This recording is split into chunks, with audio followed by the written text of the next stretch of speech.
Biz Siqnaxi Bələdiyyəsində Türkiyə məxsus olan hərbi təyyarənin qəzaya uğradığı ərazidəyik.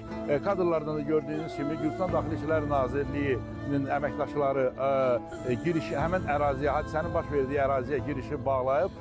Buna səbəb isə Gürcüstan Daxili İşlər Nazirliyinin, eləcə də müvafiq qurumların ərazidə istintaq prosesinin aparılmasıdır. Onu da diqqətinizə çatdırım ki, bir saat bundan əvvəl Gürcüstan Daxili İşlər Naziri Gela Geladziyada hadisə yerində olub və bizdə olan məlumatlara görə Gürcüstan Daxili İşlər Nazirliyinin müvafiq qurumları, eləcə də Fövqəladə Hallar Departamentinin texnikası, təcili yardım və lazım olan bütün qurumların texnikaları və əməkdaşları hadisə baş vermiş ərazidədir.